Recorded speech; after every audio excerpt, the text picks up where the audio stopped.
Hello everyone, welcome back.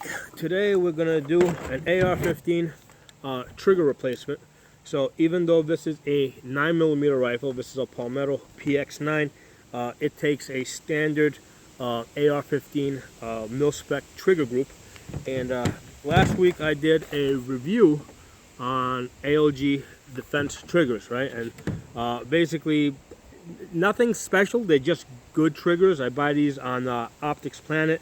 They're somewhere between $60 and $80. I just get the regular ones. I don't get the polished ones. So I know that there's like more refined triggers out there. Triggers that have like lighter, trigger breaks. For my use, right? I use these guns basically to train new shooters. They're shooting at fairly close distances, usually inside of 30 yards. I just need triggers that will just work, that will put thousands of rounds downrange. So usually just a standard mil-spec trigger group is fine. I bought this gun I think last fall. I have like 3 of these Palmettos. I have not been using this the whole time. I've been kind of using it on and off. At one point I was favoring 2 other guns. Lately I've been I've been favoring using this one a lot because it has that 10-inch barrel. And what I've been finding is that the 10-inch barrel is kind of great because women can shoot it and it's long enough that a lot of guys can hold it, without, and there's just enough space over here. So lately I've been using this a lot. I can't tell you exactly how many rounds it took to wear out this trigger group. I would say it's more than 5,000, probably less than 10,000. Now, how do I know that this trigger group is worn out? Well, it started, I think, like last week, right after I did that review on this AOG trigger. I think maybe a day or 2 later, I was at a different range. I was training people, and the trigger seized up. So basically, people were shooting bang, bang, bang, and then all of a sudden they tell me that the gun's not working. Okay, so basically the gun was dead. Even if I racked it, the trigger was dead. I could get it to work by switching it from the fire position to the safety position. That would dislodge it. At first I said, you know what, maybe the gun's just dirty. So basically I opened it up, cleaned it, and then I started shooting. I just started using it through the normal course of my training.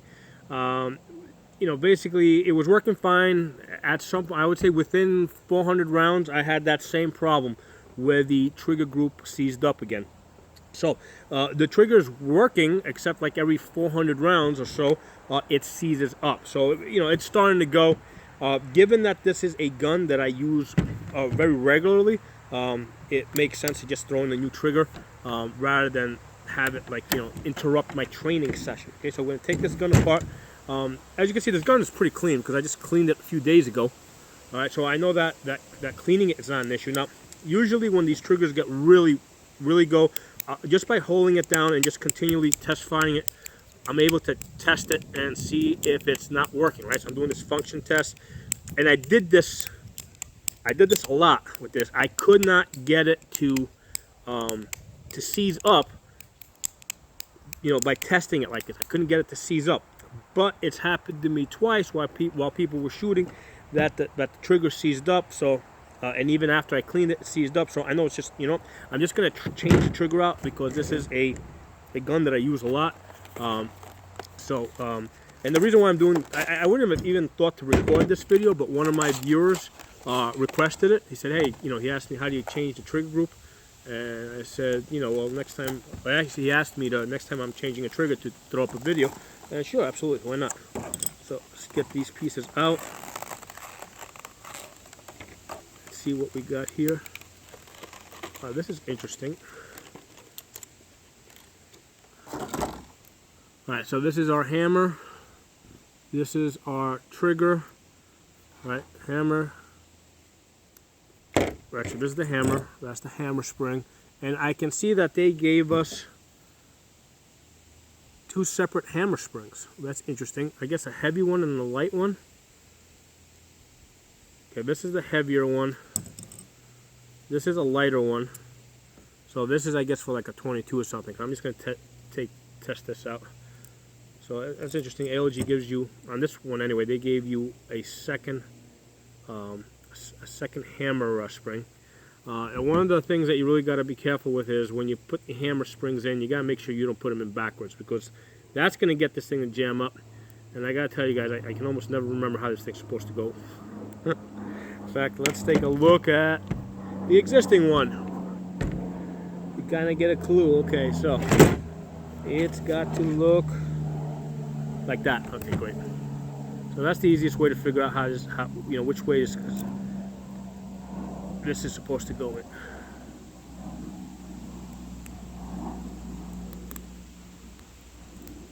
Alright, so that's fitted in. There you go. Alright, so that's going to go like that. Alright, so let me see, do I have it in the right place? Yep, matches up the old one. Okay, so I know I got this facing in the right direction, right? You can see how that is like that. Because if you put the spring in backwards, it's not gonna hit it hard enough, and it's not gonna work right. Okay, so that's the hammer. Okay, so it's interesting that they give you a lighter hammer spring. Okay, by the way, these hammer springs do break, so I do have extra like standalone hammer springs. So that's another component that breaks on these trigger groups. And this is my trigger group. That's the trigger itself. And then over here you can see that's the disconnector. That's the thing that basically, if you're holding the hammer, the trigger down, this little thing over here is what catches up here, right, and prevents this from you firing the gun until the bolt has fully closed. So it basically also keeps it from going full auto, right? So that's the disconnector. That's where the disconnector, this piece, catches onto this piece.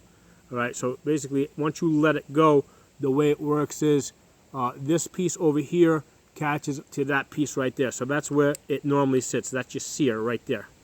All right, so there's two connecting points here. That's your normal sear down here, and that's the point up here where this thing catches this, where if you're holding the trigger down, it's going to catch there. And then if you release the trigger, it'll let it go, and then it'll fall onto this sear. And then when you press the trigger, right, you press the trigger, it rolls down, and then releases this, and it goes forward. So that's how that works. Okay, so next thing I'm going to do, I'm going to remove my hammer pin, right? So you got your hammer pin there, and the trigger pin over here. On my other 9mm rifles, the hammer pin was something that was breaking quite regularly, so I put in the stainless steel replacements. On this one over here, for whatever reason, they have been breaking, so this gun just vibrates differently. It's got a longer barrel, whatever. There's all sorts of variables on why on one gun that's exactly the same, the other one's a Palmetto PX9, on why that gun I was breaking the hammer pins, on why on this one I'm not. I have no idea. So I'm just going to take this, I'm just going to push this in. There you go. And just hold the hammer down a little bit, and then your pin comes right out. Normally I'll push it in going the other way because I got this spun here. But anyway, I'm not going to bother pushing it back. I'm just going to push this all the way through. Get that out. So there's my hammer pin right there. I'll put that in that dish right there. There you go. And there's my old hammer.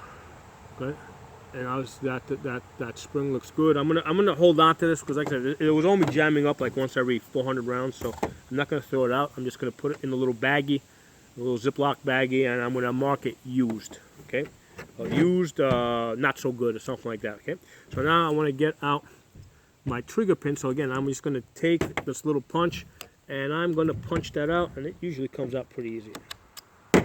By the way, the thing that keeps this thing from sliding out is the spring itself. The way it rests on the pins. I'll show you guys in a second.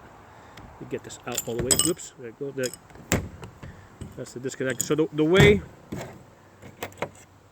way these legs over here basically sit on the pins over here keeps those pins from sliding out, right? Because you'll see on the hammer and on the trigger pins, you see these little indents over here. Well, that's where this spring sits, right? So that spring sits on those things, and that's what keeps this thing from sliding left, right. Okay, so that's how that's supposed to work. Sometimes it doesn't, and people have to get anti-roll pins and stuff like that. So, all right, so here's the trick, right? Technically, the way you're supposed to get this trigger out is you're supposed to remove the safety selector, right? But to get the safety selector out, it's a pain in the ass in the sense that you have to basically remove your grip over here. Right, so basically you take this off, there's a long Allen key you put in there, you pull this out, and then there's like little springs in there for your safety selector. You gotta be careful not to lose those. But if you angle this just right, you can usually get the trigger out without having to remove your safety selector. So that's what we're gonna do now. I'm just gonna try and get this out because I really don't want to have to remove the safety selector. Let me rotate this to the safe position. Let me see if that gives me a little bit more room. There we go. So by moving that to the safe position, I was able to get my trigger out. Okay. So what I'm going to do now is I'm going to put the disconnector back in there. Right. So that's the disconnector. Okay. There's a little spring in there, and basically that little notch right there that lines up with that spring. I'm going to put that in there like that, and then what I'm going to do is I'm just going to hold that down. And I'm going to take my pin and I'm just going to push that in. Just to kind of put this back together. Alright, so I've got a trigger and disconnector together. This way I'm going to put that in a little baggie like I said. And then over here I've got my old hammer.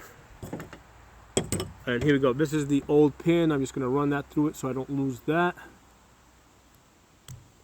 Okay, good. Because like I said, I'm going to save these two parts. Because it's not like they weren't working. I mean, they were good for about 400 rounds. So you know, that's still something I want to hold on to. Okay, so that's out. This is, like I said, this is pretty clean over here because I just cleaned this last week. I was hoping that the cleaning itself might fix this. All right. And now what I'm going to do is let's get that trigger back in there. All right. So let's pull out the pin. By the way, I generally don't advise you to do this outdoors because it's really easy to lose parts if you're doing this outdoors. I've got lots of extra parts in case I do lose any parts, but usually, if it's something, if I'm kind of doing something for the first time, not so sure, I do it like in my kitchen, my shop kitchen or something, right? It's someplace where I know if I drop stuff on the floor, I'm going to find it, because if I drop anything on the ground here, I'm not finding it. All right, so let's get this. Actually, I'm just going to take this off completely. I'm going to take the disconnector out, and I'm just going to put the trigger in. So again, it's just a matter. Let's get this back in the safe position because it seemed like it was able to come out easier. So let's do this in reverse now. There you go, we got that in. There you go, it went underneath the safety bar. I'll flip that to that position over there. So great, so that's now in position. Okay, so now the next thing I'm going to do is I'm going to take the disconnector, the new disconnector, this piece over here, and I'm just going to seat it. Let me see if I can get you guys a little bit closer.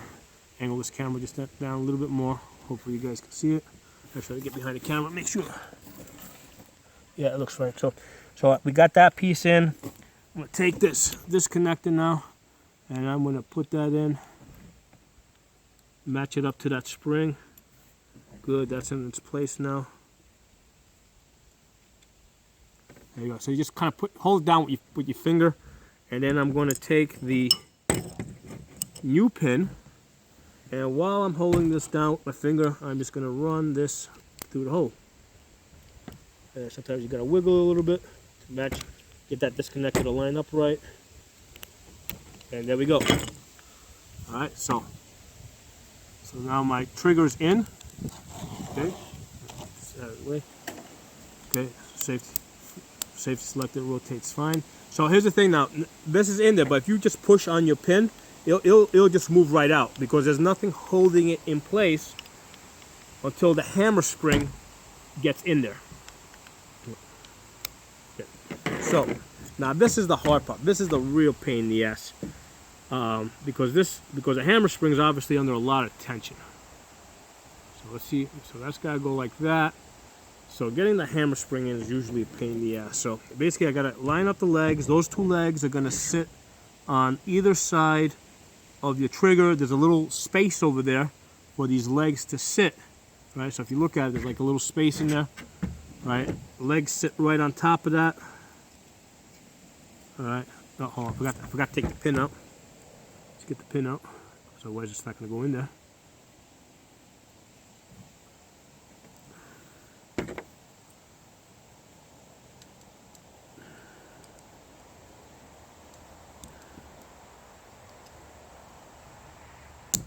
There you go. Okay, so the pin is out. Yeah, almost out. Alright, let's push it through with a little Allen key. Get the sucker out of there. Try not to go too hard because I don't want this thing to go flying.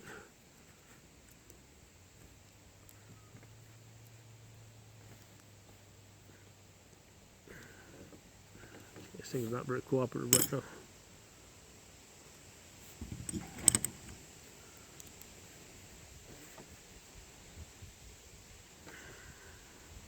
Yep. Right. Well, luckily it went flying into my face, so I didn't lose it. Because if it had gone flying someplace over there, I would have lost it. So my face prevented me from losing this. All right, good. So the pin's out. Like I said, if you want to do this indoors, don't do this outdoors. I'm just doing this outdoors because it's easier to film out here. All right, so I'm going to put that in. So here's the hard part, right? This is the hardest part about changing out your trigger. Lift the camera up a little bit. All right, so I'm going to basically push this in with my thumb and fold it back and push this forward, right? Because this thing's under tension now.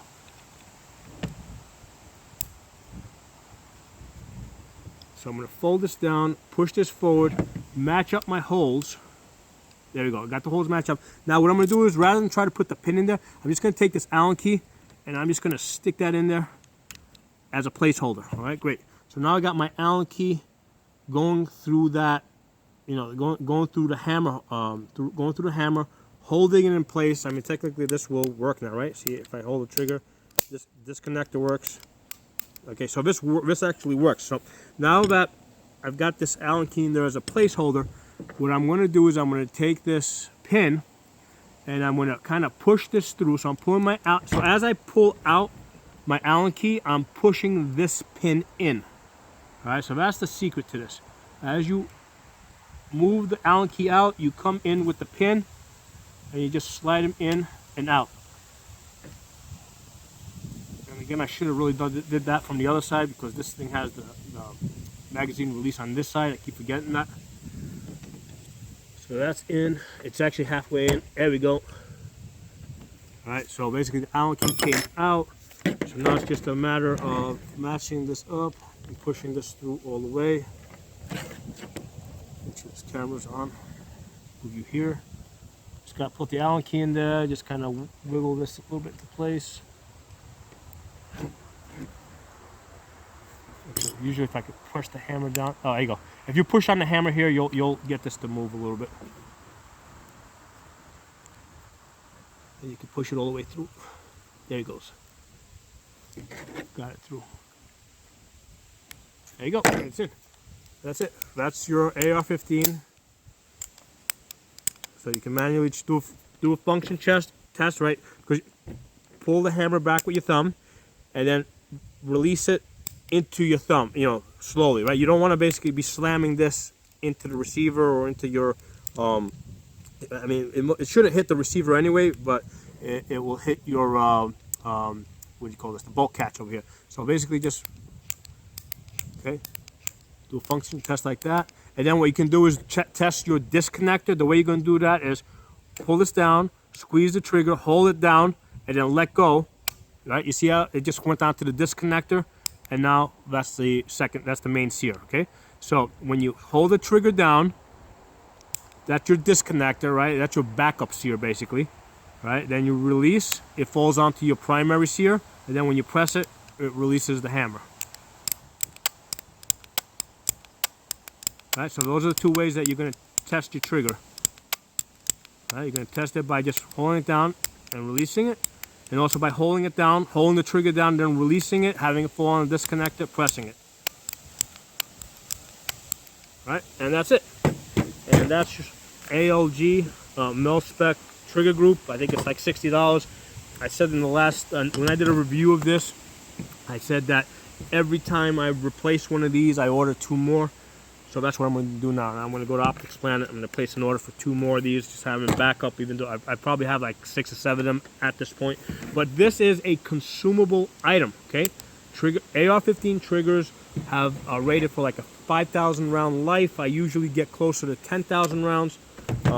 but yeah, it's something that is going to wear out. Right? People typically think about changing out their, getting extra bolts, bolt parts, bolt carrier replacements, right? But they don't think about getting a replacement trigger group, because that is something that is going to wear out. I got, there you go, function test, that's working great. I had one AR that I actually ran it its full length. That one went 21,000 rounds, and 21,000 rounds I completely basically ran out the rifling on the barrel. That was replaced by Radical Firearms under warranty. So over those 21,000 rounds, I had to replace the trigger group on that 3 times. Okay, so you can expect you're going to need 3 of these trigger groups over the life of your AR. And you're probably going to need at least one, you're going to need, I recommend having at least one replacement bolt carrier and parts. Now, I never killed the whole bolt, but I had to replace gas rings on it. I had to replace extractors on it. I had to replace a firing pin on it. So these are consumable items. These ARs are designed to be light guns. They're not designed to be like heavy duty, never break type of guns. Okay, so these are guns that you can expect they're gonna break as you use them. They're consumable. So especially the 9mm. With 9mm, I mean, typically with 9mm we do a lot more shooting. Okay, I will typically like right now when I'm training people, I'm traveling around. I mean, one of these guys can do like 1,000 rounds in a week. I mean, that's pretty standard for these PX9s. Now the interesting thing I'm looking forward to seeing, the AR-15 that went 21,000 rounds before the rifling, before I ran out the rifling on that gun. I'm interested now. Obviously, with the PX9s, doing sometimes 1,000 rounds a week, I'm going to get, within 2 years, right? I'm going to already be up to like 20,000 rounds on this gun. I'm curious to see what the life of this barrel will be. I expect it will be a lot longer. I would expect that this barrel, again, I'm just speculating, I don't know. I expect that it's closer to like a 40 to 50,000 round life. The reason, maybe even more, maybe 60,000, 70,000. The reason is because the bullets going down this barrel are going a lot slower, right? The 9mm is going at something like 1,200 feet per second, whereas 5.56 is going at like 3,000 plus feet per second. So because the 223 in your ARs is going so much faster, it gets a lot hotter. And usually with AR-15s, you shoot like 2 or 3 magazines and your rail is hot, right? You get to the 4th magazine, this rail over here is pretty hot. With the 9mm, because the bullets themselves are going a little bit slower, I can easily go through 100 rounds, and then the barrel, the rail is not that hot. Okay, and that has to do with the bullets simply traveling slower down the barrel, and heat is the thing that basically shortens your barrel life faster. Okay, so it'll be interesting to see how these 9mm rifles go. So I hope you guys enjoyed this video. Post some comments. If you're not a member of the channel, subscribe. I'll talk to you guys soon.